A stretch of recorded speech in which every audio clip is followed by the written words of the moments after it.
राजा मंगलसेन नाम का राजा पृथ्वीपुर राज्य पर राज करता था। मंगलसेन को अपने बगीचों में घूमने का बड़ा ही शौक था। उसे जब भी समय मिलता वह अपने बाग बगीचों की सैर करने को निकल जाता। प्रकृति के बीच में समय गुजारना उसे बड़ा ही अच्छा लगता था। एक दिन वह जब अपने शानदार बगीचे की सैर कर रहा था तो उसने देखा कि एक बारहसिंगा उसके बगीचों में घुस आया है और वह इधर उधर दौड़कर बगीचे में लगे हुए फूल पौधों को तहस-नहस कर रहा था।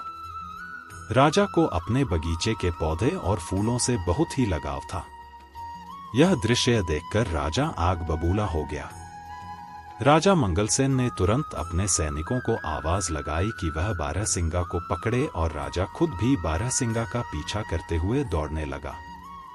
बारहसिंगा बगीचे से बाहर आ गया और राजा ने भी उसके पीछे अपना घोड़ा दौड़ा दिया। मंगलसेन बारहसिंगा का पीछा करते करते अपने राज्य की अंतिम सीमा तक आ गया, परंतु वह बारहसिंगा को ना पकड़ सका। उछलता कूदता बारहसिंगा उसकी आंखों से ओझल हो गया।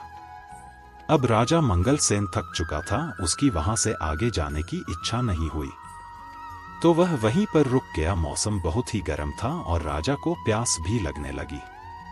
उसने नहाने की सोची। जब वह नहा रहा था तो एक चोर उसका घोड़ा और कपड़े लेकर भाग गया।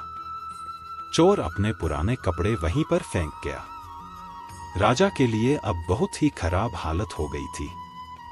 अब वह क्या करता कि अपने महल में वह वापस कैसे लौटे, क्योंकि बिना घोड़े और बिना कपड़ों के लोग उसकी हंसी उड़ाएंगे। राजा ने वहां पर पड़े हुए चोर के पुराने कपड़े पहन लिए और अपने पड़ोसी राज्य को घूमने के विचार से राज्य की सीमा को पार करके दूसरे राज्य में चला गया। बहुत दूर तक राजा मंगलसेन चोर के कपड़ों में घूमता रहा। तभी उसकी नजर झाड़ियां में चमकती हुई एक वस्तु पर पड़ी।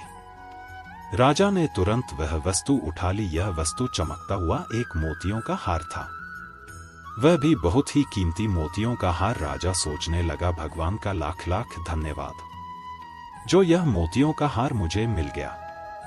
अब मैं अपने लिए नए कपड़े और एक घोड़ा खरीद सकता हूँ। चलो चलकर इसे बाजार में बेचने की कोशिश करता हूँ। चलते चलते वह पड़ोसी राज्य के बाजार में जा पहुंचा। वहां वह एक सुनार के पास गया और कहने लगा, सेठ जी, क्या तुम मुझसे एक मोतियों का हार खरीदोगे? मेरे पास बेचने के लिए एक कीमती हार है। मैं एक नदी पार कर रहा था तो मुझे वहां पर यह हार मिला। सुनार बोला, दिखाओ तो कैसा कीमती हार है। राजा मंगलसेन ने वह हार सुनार को दिखाया। हार को देखते ही सुनार चिल्ला पड़ा, अरे चोर, इसको तुमने कहां से चुराया? मैंने ऐसे ही 2 हार राजा साहब के लिए बनवाए थे, उसमें से एक पता नहीं कहां चला गया। जरूर तुमने ही यह चुराया होगा। चलो इसी समय राजा के दरबार में। मंगलसेन बोल, नहीं सेठ जी, ऐसी बातें मत करो, मैं चोर नहीं हूं। मुझे तो यह हार पड़ा हुआ मिला था। परंतु सेठ ने उसकी एक न सुनी और तुरंत अपना नौकर भेजकर कोतवाल को बुला भेजा। मंगलसेन ने कोतवाल के सामने भी अपनी बेगुनाही की बात कही, मगर उसे पकड़कर महाराज के सामने हाजिर कर दिया गया। जब मंगलसेन को महाराज के दरबार में लाया गया तो सुनार ने महाराज के सामने अपनी शिकायत रखी और मंगलसेन को चोर बताया। राजा ने मंगलसेन का पक्ष सुने बिना ही कहा, क्योंकि यह सुनार हमारे राज्य का एक सम्मानित व्यापारी है तो इसकी बात एकदम सच्ची मानी जाएगी, जबकि यह आदमी हमें कोई घुसपैठिया मालूम पड़ता है, इसीलिए इसे चोरी के अपराध में कारागार में डाल दिया जाए और ठीक 3 दिन के बाद इसके हाथ काट दिए जाएंगे। यही हमारे राज्य का कानून है। फैसला सुनकर मंगलसेन घबरा गया और दया की भीख मांगने लगा, परंतु किसी ने उसकी एक न सुनी और उसे कारागार में डाल दिया गया। इस राज्य का राजा जितना अन्यायी था, उसकी रानी उतनी ही दयालु थी। जब रानी को यह सारी बात मालूम हुई तो उसने राजा से कहा, महाराज, आप इतना बेरहम हुक्म कैसे दे सकते हैं, जबकि इस मामले में कोई गवाह भी पेश नहीं किया गया और ना ही आपने उसे अपराधी को अपना पक्ष रखने दिया। यह सुनार तो होते ही बदमाश है, आप तो जानते ही हैं कि यह पैसे के लिए कितना झूठ बोलते हैं और धोखा देते हैं। सच कहिए तो मुझे उसे आदमी की बात पर पूरा विश्वास है। राजा ने उसे डांटते हुए कहा, जुबान संभालकर बात करो। तुम्हें राजकाज के मामलों में दखल देने का कोई हक नहीं है। रानी बोली, मैं चुप नहीं रहूंगी। कुछ दिनों से मैं दरबार में आपका खराब व्यवहार देख रही हूं। आपके सलाहकार और मंत्री आपसे नाखुश हैं और आपकी जनता आपसे विद्रोह करने को तैयार है। अगर आप इसी रास्ते पर चलते रहे तो सारा राज्य बर्बाद हो जाएगा। रानी की बातें सुनकर महाराज का गुस्सा और भी भड़क गया, मानो आग में घी डाल दिया गया हो। उसने कहा, ठीक है, तुम्हें अगर उस आदमी से इतनी हमदर्दी है तो मैं तुम्हें उसी के पास पहुंचा देता हूं। राजा ने सैनिकों को आदेश दिया कि रानी को भी उसी चोर के साथ कैदखाने में डाल दिया जाए। सैनिक यह सुनकर चौंक पड़े। वह चाहते तो नहीं थे, परंतु राजा के हुक्म का पालन करना उनकी मजबूरी थी। सैनिकों ने रानी को मंगलसेन के साथ उसी कारागार में डाल दिया। मंगलसेन ने जब रानी को अपने कारागार में देखा तो आश्चर्यचकित रह गया। रानी ने उसे पूरी बात बताई। अब मंगलसेन और रानी दोनों को ही एक दूसरे से हमदर्दी हो गई थी। वह रात दोनों ने जागकर बिताई। कारागार के कुछ सैनिक रानी के वफादार थे, जबकि वह महाराज से नाखुश थे। अगली रात रानी अपने वफादार सैनिकों की मदद से मंगलसेन को साथ लेकर कारागार से फरार हो गई। दोनों भागकर राज्य से दूर एक जंगल में जा पहुंचे और झोपड़ी बनाकर वहां रहने लगे। मंगलसेन को कारागार में बहुत ही यातनाएं दी गई थी, जिसकी वजह से वह अस्वस्थ रहने लगा था। रानी ने उसकी बहुत ही सेवा की जब तक कि मंगलसेन ठीक नहीं हो गया। जल्दी ही रानी मंगलसेन को पसंद करने लगी। मंगलसेन भी रानी के प्यार का बदला प्यार से ही दिया और दोनों ने विवाह कर लिया। मंगलसेन जंगल से लकड़ियां काटकर बेचने लगा, जिससे कि वह अपना जीवन निर्वाह करने लगे थे। कुछ महीनों बाद मंगलसेन की पत्नी ने एक सुंदर बालक को जन्म दिया। एक दिन की बात है, जब मंगलसेन की पत्नी जंगल में कुछ फल तोड़ने गई हुई थी तो उसका पति और बच्चा सोए हुए थे। अपने बच्चों को वह मंगलसेन के निगरानी में छोड़ गई थी। घुटनों के बल चलते चलते बच्चा नजदीक के ही एक कुएं के पास जा पहुंचा और कुएं में गिर गया। जब मंगलसेन की आंख खुली तो बच्चे को वहां न पाकर वह बहुत ही दुख हुआ। वह तो बिल्कुल पागल सा ही हो गया था और चिल्ला चिल्लाकर रोने लगा। कहने लगा, लगता है कि मेरे बच्चे को किसी जंगली जानवर ने खा लिया है। अब मैं क्या करूं? इसकी मां को मैं क्या मुंह दिखाऊंगा? शाम के समय जब उसकी पत्नी जंगल से लौटी तो यह जानकर वह भी दुखी हुई कि उसका बच्चा वहां पर नहीं था।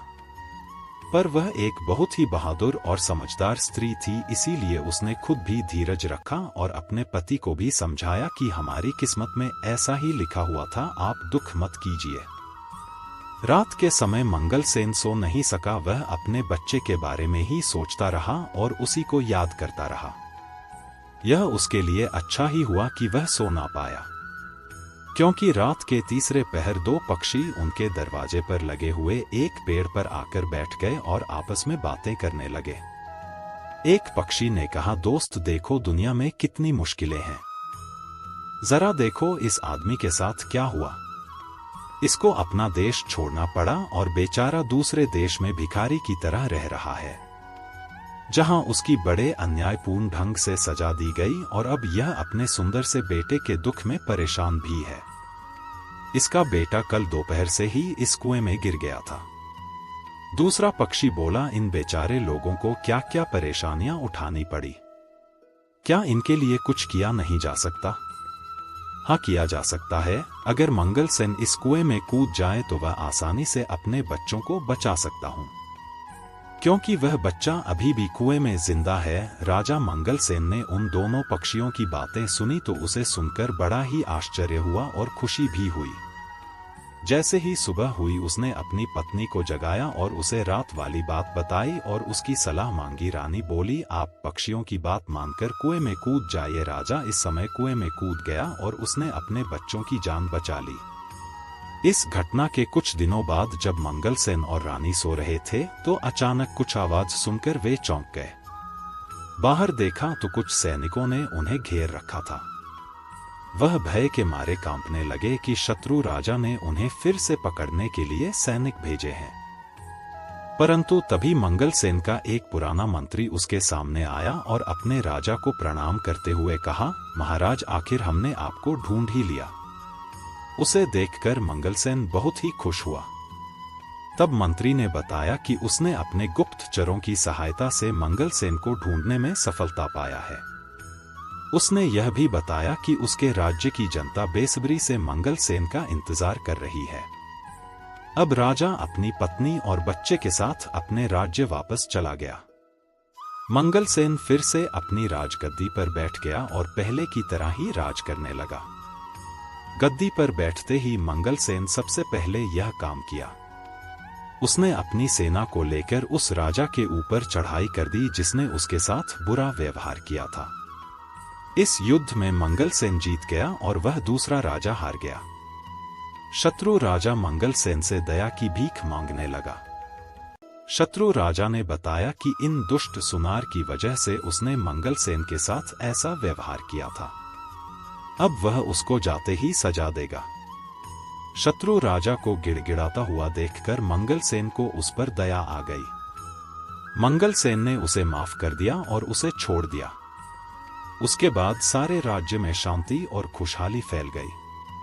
मंगलसेन अब अपनी पत्नी और बच्चे के साथ एक खुशहाल जीवन बिताने लगा। सारी प्रजा अपने राजा के साथ साथ नई रानी और उसके बच्चे को पाकर भी बहुत प्रसन्न थी। एक बार एक सम्राट को एक साधु से प्रेम हो गया। जापान की घटना है। सम्राट हर रात अपने घोड़े पर सवार होकर अपने साम्राज्य का चक्कर लगाता था।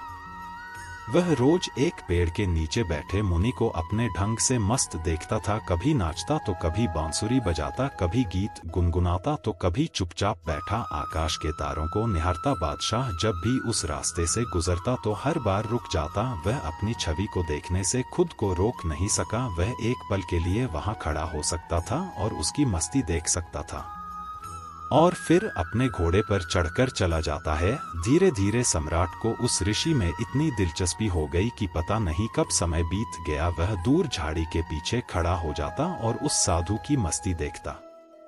और मजा ही कुछ ऐसा था कि वह खुद खुशी खुशी महल लौट आया। अब तो यह उसका रोज का काम हो गया। लेकिन एक दिन वह इतना भावुक हो गया कि जाकर साधु के चरणों में गिर पड़ा और बोला, महाराज, मैं आपको यहाँ नहीं रहने दूंगा इसके बाद। वर्षा ऋतु निकट है, यह एक वृक्ष है।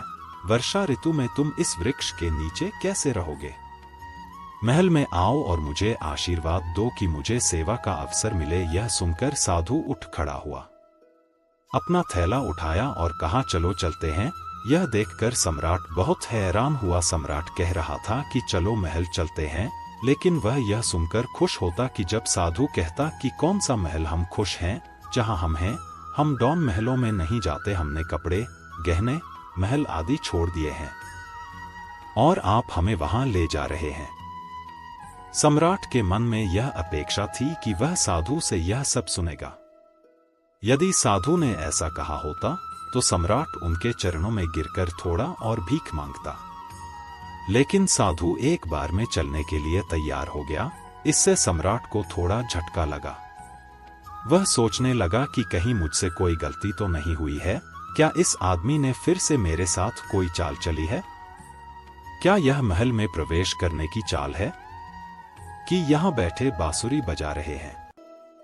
जब तक मुझे उससे प्यार नहीं हुआ, क्या यह मेरे ऊपर जाल नहीं फेंक रहा था? क्या यह केवल मछली पकड़ने का कांटा नहीं था? मैं मूर्ख हूं जो इस जाल में फंस गया हूं। अब कुछ कह भी नहीं सकता, बोलने का मौका ही नहीं दिया। एक बार भी उसने नहीं कहा, नहीं नहीं, मुझे यहाँ बहुत मजा आ रहा है। चाहे गर्मी हो या गर्मी बारिश, हमारे लिए सब एक समान है। बादशाह ने साधु की ओर देखते हुए मन ही मन सोचा, क्या संत है। विलासिता की बात आने पर वह तुरंत मान गया। सम्राट के मन से साधु के प्रति सारा सम्मान उठ गया। सम्राट यह सब सोच ही रहा था कि तब तक वह साधु सम्राट के घोड़े पर बैठ गया। जल्दबाजी में मैंने इस साधु को पहचानने में बहुत बड़ी गलती कर दी, लेकिन अब सम्राट अपनी बात से मुकर भी नहीं सकता था। अपने वचन के पक्के थे। सम्राट ने मन ही मन कहा, अब तो महल में पड़ा रहेगा, इतने फालतू पड़े हैं, अब वह भी करेगा। लेकिन अब सम्राट के मन से उस साधु के प्रति प्रेम और सम्मान बिल्कुल नष्ट हो गया था। साधु महल में चला गया और आराम से रहने लगा। लेकिन बादशाह की परेशानी दिन ब दिन बढ़ने लगी, क्योंकि वह सन्यासी बड़े मौजमस्ती में रहता था। सम्राट को सन्यासी से ईर्ष्या होने लगी। जब यह सन्यासी जंगल के वृक्ष के नीचे सुखी रहा करता था तो सम्राट के मन में उसके प्रति आदर पैदा हो गया। क्या गजब का त्यागी है, उसके पास कुछ भी नहीं, फिर भी इतना आनंदित। साधु वृक्ष के नीचे बांसुरी बजाता था और महल में भी वह बांसुरी बजा रहा है। और फर्क सिर्फ इतना था कि यहाँ वे मखमली गद्दे पर बैठकर बांसुरी बजाते थे। यह सब देखकर सांप दौड़कर सम्राट की छाती तक पहुंच जाते हैं। मैं कैसा आदमी लाया हूं, क्या यह साधु है? बादशाह से भी ज्यादा ऐशो आराम से रहता था। बादशाह को भी कुछ चिंताएं थीं, आखिर उसके पास अपना परिवार, साम्राज्य, धन दौलत सब कुछ है। उसके पास 100 चिंताएं थीं, लेकिन उस सन्यासी को कोई चिंता नहीं है। वह बांसुरी बजाता है, नाचता है, गाता है, अच्छा खाता है, अच्छे कपड़े पहनता है। सम्राट ने किसी तरह उसे 6 महीने तक झेला, लेकिन बात सम्राट की बर्दाश्त के बाहर चली गई। तो एक दिन सम्राट साधु संत से बोला, मैं एक प्रश्न पूछना चाहता हूँ, अब मुझमें और आप में क्या अंतर है? साधु ने कहा कि आप अंतर जानना चाहते हैं। सम्राट ने कहा, हाँ ऋषि। साधु ने कहा कि तुम महीनों तक व्यर्थ चिंता क्यों करते हो?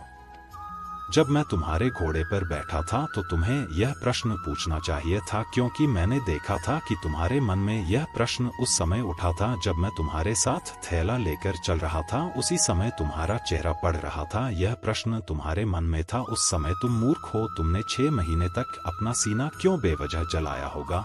वहीं पूछते कि झोला रखकर मैं उस पेड़ के नीचे बैठ जाऊं।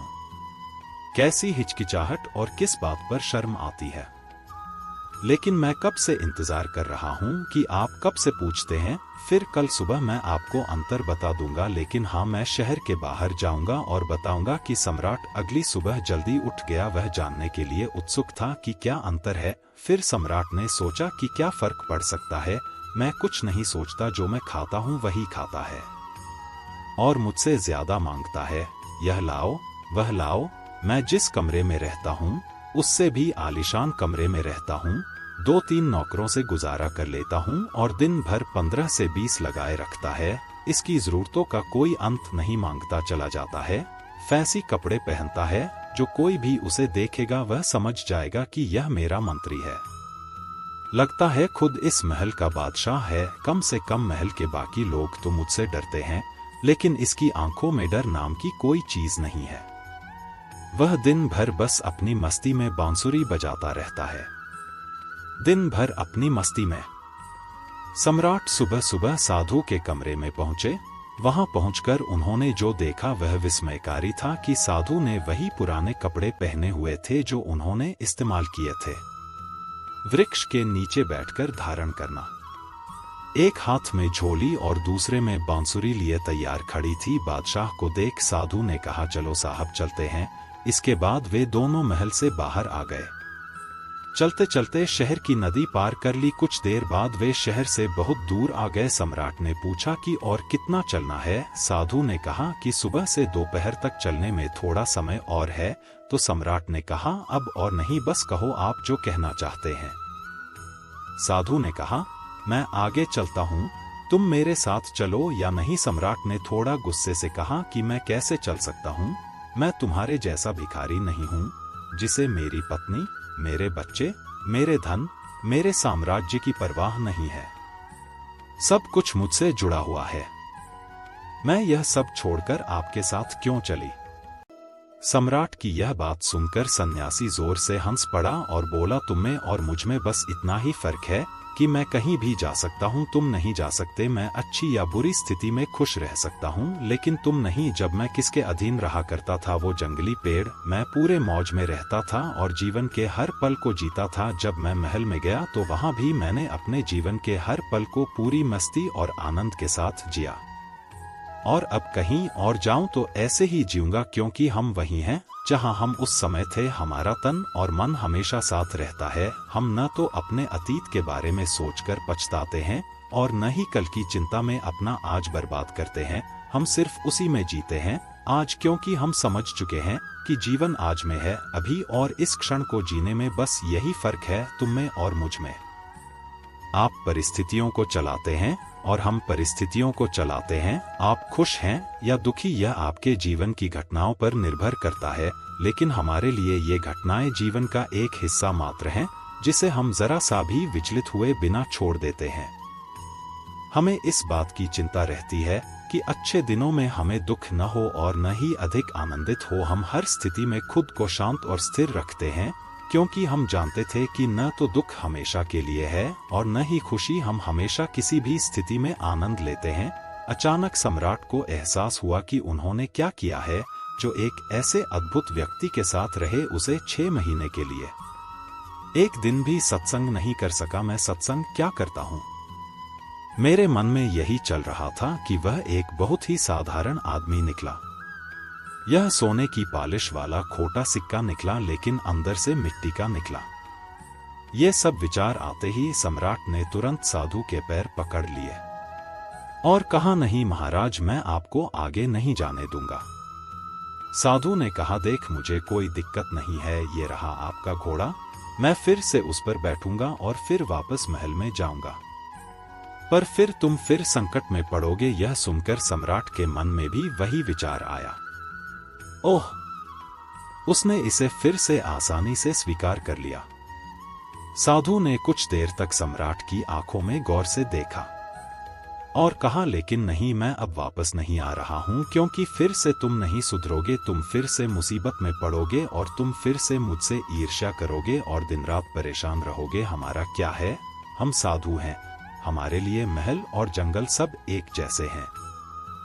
हमें कोई परेशानी नहीं है, क्योंकि जिसे समस्या है वह साधु नहीं है। मेरी बांसुरी जंगल में बजाएगी जैसे जंगल में रहती थी ई महल, और खेलता रहेगा। यह कहकर ऋषि वहां से चले जाते हैं और सम्राट वहीं खड़ा साधु को जाता देख रहा था। मित्रों, इस कहानी से हमें 2 बातें सीखने को मिलती हैं। सबसे पहले, इंसान किसी भी चीज की तब तक इज्जत करता है जब तक कि उसके पास वह न हो। फिर जब आप उस शख्स के पास वापस आ जाते हैं तो इंसान उसे इज्जत देना बंद कर देता है, और तब उसे अपनी गलती का एहसास तब होता है जब वह वस्तु या व्यक्ति उसके जीवन से चला जाता है। जैसे वह साधु उस सम्राट को बहुत त्यागी और महान लगता था जब तक वह जंगल में रहता था, जब तक वह सम्राट के साथ महल में जाता था। सम्राट ने उसका तिरस्कार किया और कोशिश की, लेकिन जब वही ऋषि सम्राट से दूर हो गए तो सम्राट ने उन्हें उपयोगी पाया। इसलिए किसी भी व्यक्ति को बहुत सोच समझकर अपना बना लो, और जब तुम अपने हो जाओ तो उसे अस्वीकार मत करना। पाठ 2, परिस्थिति कैसी भी हो हमेशा खुश रहो। जैसे एक सन्यासी जंगल में भी उतने ही आनंद से रहता था जितने आनंद से वह महल में रहता था। जीवन जीने का सही तरीका है सुख और दुख के लिए समान शब्द होना। श्रीमद्भागवत गीता में भी यही बात कही गई है, और यही बात गौतम बुद्ध ने अपने उद्देश्यों में कही है। जो बीत गया उसके लिए पछताओ मत, भविष्य की चिंता मत करो, बस वर्तमान क्षण को पूरी जागरूकता और खुशी के साथ जियो, फिर तुम्हारा जीवन सुख और शांति से भर जाएगा। एक बार गौतम बुद्ध कुटिया के बाहर बैठे हुए थे और उनका एक शिष्य फूल के पौधे को पानी सींच रहा था। तभी अचानक उनकी नजर गौतम बुद्ध पर पड़ी। शिष्य ने देखा कि गौतम बुद्ध मुस्कुरा रहे हैं। शिष्य तुरंत गौतम बुद्ध के पास आया और उनके मुस्कुराने का कारण पूछा, तो बुद्ध ने बताया, शिष्य, बस मैं मानव परीक्षण करने की सोच रहा था, चलो आज मानव परीक्षण करते हैं। उसके बाद गौतम बुद्ध अपने शिष्य के साथ दोनों ही किसी गांव में गए। उन्हें वहां एक वेश्या स्त्री मिली और गौतम बुद्ध से प्रश्न करने लगी कि आप किसी राजकुमार और राजा की तरह दिखते हैं, फिर आपने संन्यास धारण क्यों किया हुआ है? गौतम बुद्ध ने उस वेश्या स्त्री को उत्तर दिया कि मैंने 3 प्रश्नों के उत्तर जानने के लिए संन्यास धारण किया है।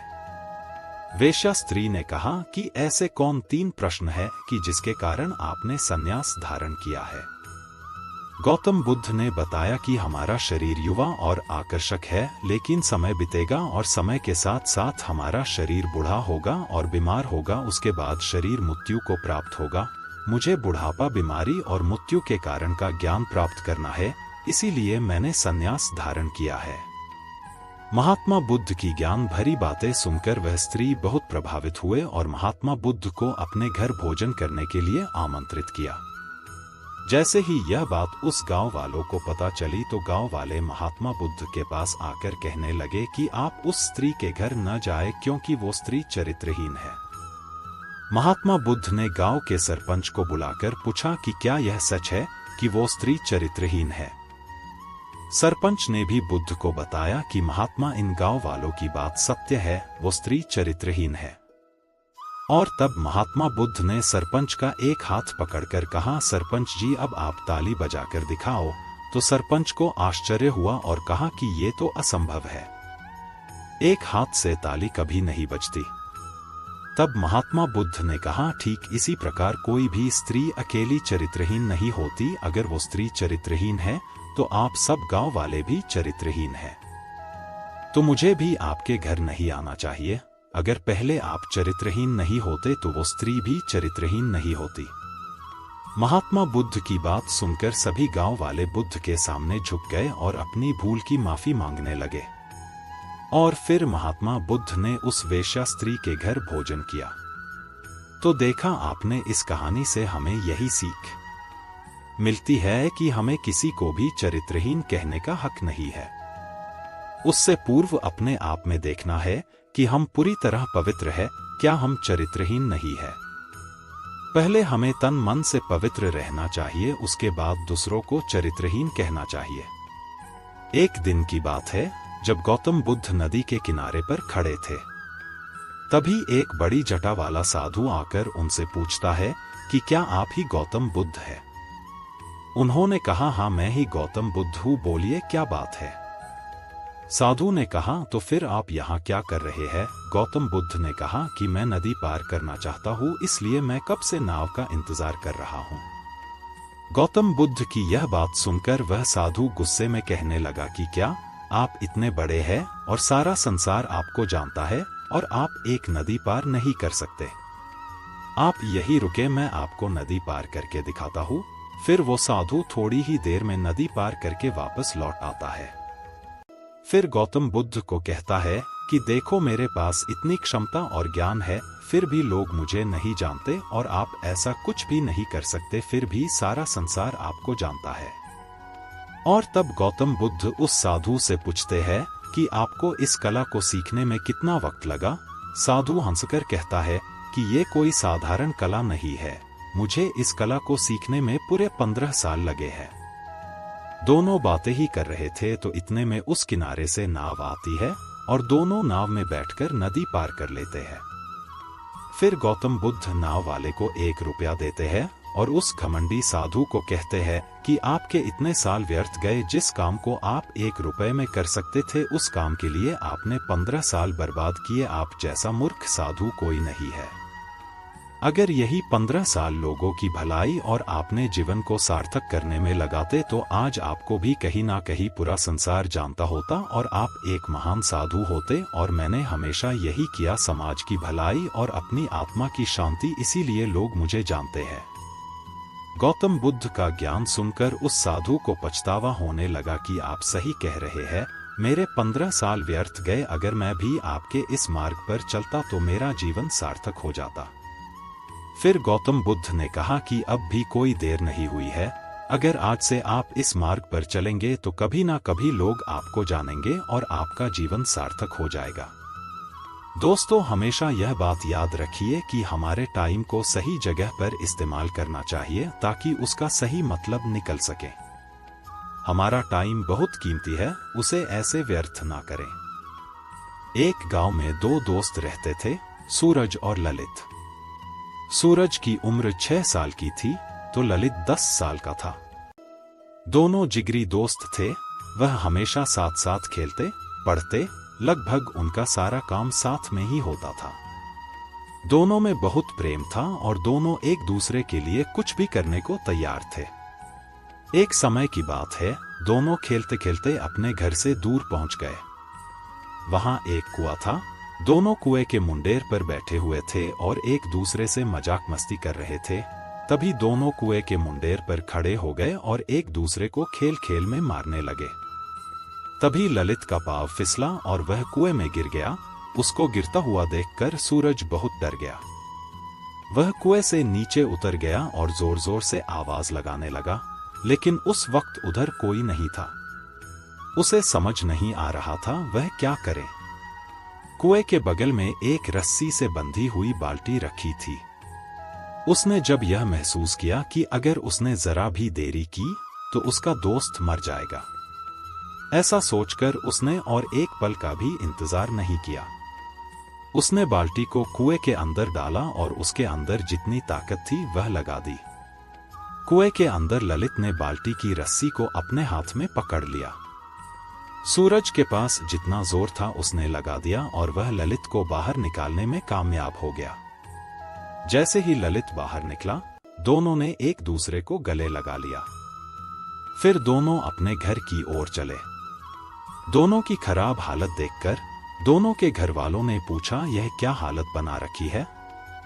दोनों ने अपने अपने घरों में पूरी घटना बता दी, लेकिन किसी ने उनकी बात पर यकीन नहीं किया, क्योंकि वह सब यह सोच रहे थे कि यह तो संभव ही नहीं है कि एक 6 साल का बच्चा 10 साल के बच्चे को खींचकर कुएं से बाहर निकाल सकता है।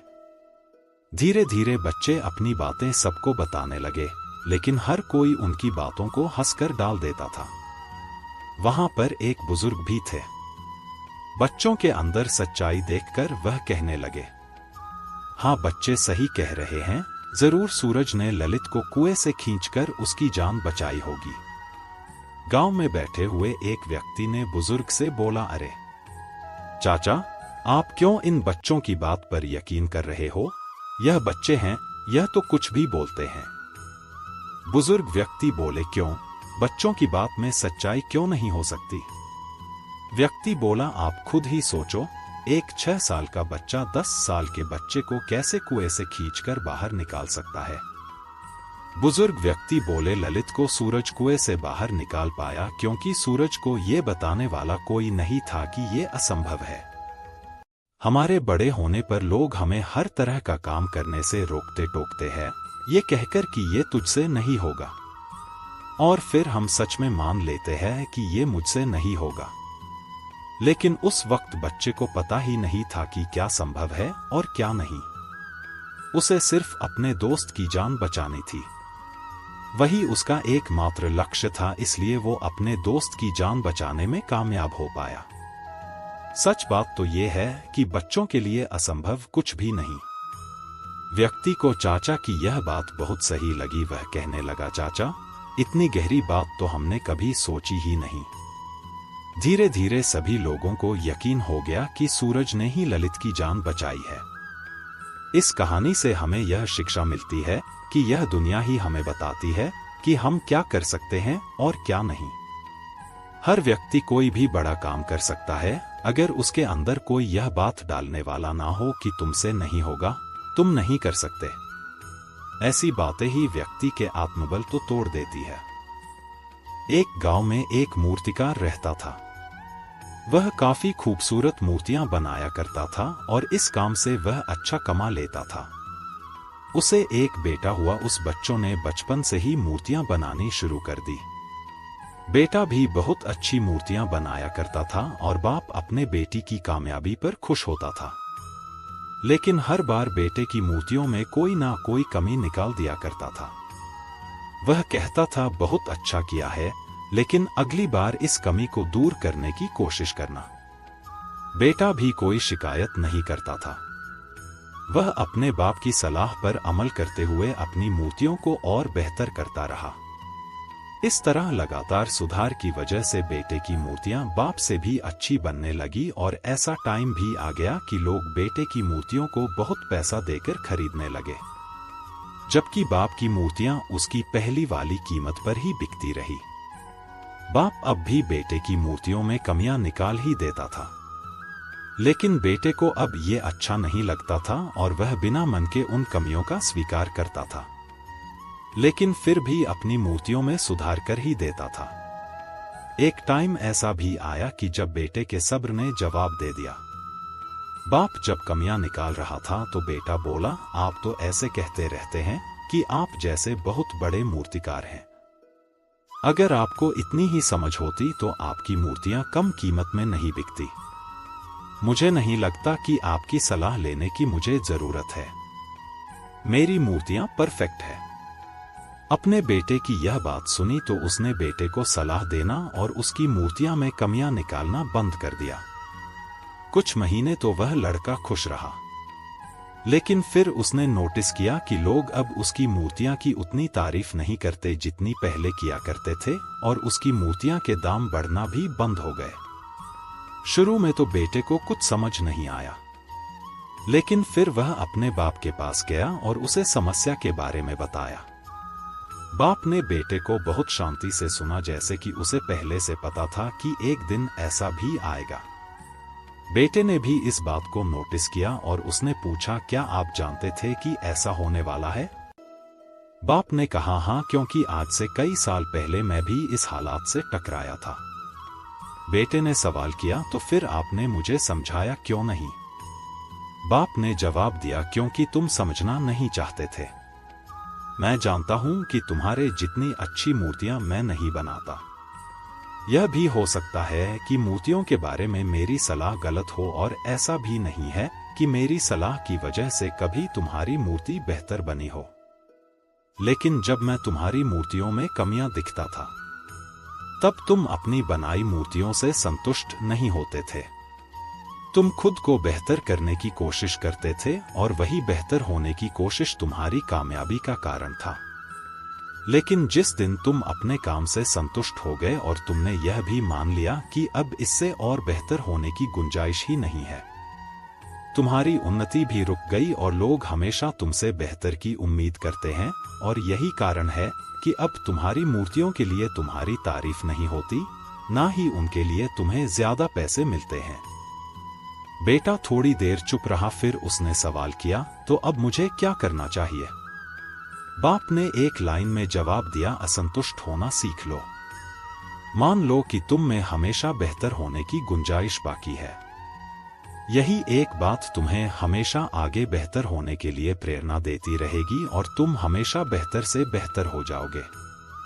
ज्यादातर लोग गुस्सा करते हैं। गुस्सा आना एक आम बात है, पर जब वह हद से ज्यादा आए तो उससे कुछ नुकसान भी हो सकते हैं। हमें इन बातों पर ध्यान देना चाहिए कि गुस्सा कम कैसे करें। आज मैं आपको यह कहानी बताऊंगा, और गुस्सा क्यों आता है उसके बारे में भी बताऊंगा। थोड़ा गुस्सा करना एक स्वाभाविक सी बात है, लेकिन जब गुस्सा बार बार आने लगे और हर एक छोटी चीज पर आने लगे तो एक समस्या बन जाती है। ऐसा नहीं है कि गुस्सा करना एक बुरी आदत है। कई बार लोग प्यार से चीजें नहीं समझते तो उन्हें समझाने के लिए गुस्सा करना पड़ता है। हम देखते हैं कि स्कूल में बच्चों को प्यार से होमवर्क देने पर भी वह होमवर्क करके नहीं लाते हैं। बाद में उसे गुस्से से कहना पड़ता है, फिर जाकर वह होमवर्क करते हैं। ऐसा ही हमें हमारी जिंदगी होता है। ऐसे ही जब हमारा परिवार का सदस्य को कोई काम देता है और नहीं करता है तो हमें थोड़ा गुस्सा आ जाता है, और वह स्वाभाविक है। हम चाहते हैं कि वह अपना काम पूरी तरह से करें। ज्यादा गुस्सा आना एक ऐसी समस्या है जो इंसान को शैतान बना सकती है। जो लोग ज्यादा गुस्सा करते हैं उनसे ज्यादातर लोग दूर ही रहते हैं, क्योंकि वह बात बात पर हमें डांटते हैं और कुछ ना कुछ कहते हैं। ऐसे व्यक्ति से सब लोग दूर ही रहते हैं, फिर चाहे व्यक्ति घर का हो या बाहर का। गुस्सा हमारे अंदर की भावना है जिसे हम काबू में कर सकते हैं। यह कहानी है राजू नाम के एक लड़के की, जिसका एक परिवार था, अच्छी खासी नौकरी थी और एक बेहतरीन जिंदगी थी। कुछ समय बाद राजू की शादी हो गई, उनके बच्चे हो गए, उनका परिवार बड़ा हो गया और साथ ही राजू के ऊपर जिम्मेदारियों भी आ गई। धीरे धीरे राजू अपनी जिम्मेदारियों और घर की जरूरतें पूरी करने के दबाव से बहुत चिड़चिड़ा सा हो गया। समय के साथ साथ राजू का चिचोरापन गुस्से में बदल गया। वह बात बात पर अपने परिवार के साथ गुस्सा करने लगा। ऑफिस में भी कभी कोई गलती कर देता तो राजू उससे बहुत खरी खोटी सुना देता था। उसका गुस्सा कभी बच्चों पर निकलता तो कभी पत्नी पर। उनकी इसी गुस्से की वजह से घर का माहौल बहुत बिगड़ गया था। अब तो परिवार वाले भी उनसे कुछ कहने से डरते थे। उन्हें डर लगता था कि क्या बता कब किस बात पर उससे गुस्सा आ जाए, और यह सोचकर उन्हें सबसे बातें करना भी कम कर दिया। हर बात पर गुस्सा करने की आदत से राजू खुद भी परेशान था और अपनी इस समस्या से छुटकारा पाना चाहता था, लेकिन हालात अक्सर ऐसे बन जाते थे कि ना चाहकर भी वह अपने मन को कंट्रोल नहीं कर पाता था। इसी कारण वह गुस्से का शिकार बन जाता था। एक दिन राजू घर पर अकेला था। परिवार के लोग बाहर गए हुए थे। दिन के समय दरवाजे की घंटी बजी और राजू ने दरवाजा खोला तो देखा सामने एक साधु खड़ा है। बिना कुछ सोचे समझे राजू गुस्से में बोला, मेरे पास तुम्हें देने को कुछ नहीं है, यहां से निकल जाओ। राजू की बात सुनकर वह भिक्षुक शांत रहे और बोले, भाई बिना वजह के इतना गुस्सा? मैं यहाँ कुछ मांगने के लिए नहीं आया हूँ, मैं यहाँ पता पूछना था इसलिए आया हूँ। उस भिक्षुक ने कहा कि मुझे नहीं लगता कि आप मुझे कुछ बता पाओगे, आप बिना कारण के मेरे ऊपर चिल्लाने लगे। भिक्षुक की बात सुनकर राजू चुप हो गया और बोला, हे महाराज, मुझे गुस्सा बहुत जल्दी आ जाता है और चाहकर भी मैं अपने गुस्से पर काबू नहीं कर पा सकता। अगर आपके पास गुस्से को कम करने का कोई तरीका है तो मुझे बताने की कृपा करें। राजू की बात सुनकर भिक्षुक ने अपने थैले में से एक छोटी सी शीशी निकाली और राजू को देते हुए बोले, इस स्थिति में इतनी ताकत है कि यह तुम्हारा गुस्से को कम कर सकती है। अगर तुम्हें अगली बार गुस्सा आए और कुछ भी बोलने लगो तब इस शीशी में से एक ढक्कन दवा निकालकर अपने मुंह में डाल लेना और फिर 10 से 15 मिनट उसे अपने मुंह में ही रखना। अगर तुम उस दौरान कुछ भी बोले तो यह दवा का असर नहीं होगा। उस साधु की बात मानकर वह दवा अपने पास रख ली और जब भी उसे गुस्सा आता तो गुस्से से बोलने से पहले वह दवा अपने मुंह में डाल लेता। 10 से 15 मिनट तक हुआ अपने मुंह में रखता, उससे उनका गुस्सा शांत हो जाता। धीरे धीरे 10 से 15 दिनों में राजू का गुस्सा कम होने लगा और उसका चिड़चिड़ापन भी दूर हो गया। कुछ दिनों बाद राजू अपने काम से जा रहा होता है, तभी वह भिक्षुक मिलता है और उसे प्रणाम करता है। शिक्षक को देखकर राजू बोलता है, महाराज, आपकी दवा ने अपना असर दिखाना शुरू कर दिया है और मेरी गुस्सा करने की आदत भी छूट गई है। मेरे ऑफिस और मेरे घर का माहौल भी अब शांत हो गया है। मेरा चिड़चिड़ापन धीरे धीरे खत्म हो गया है।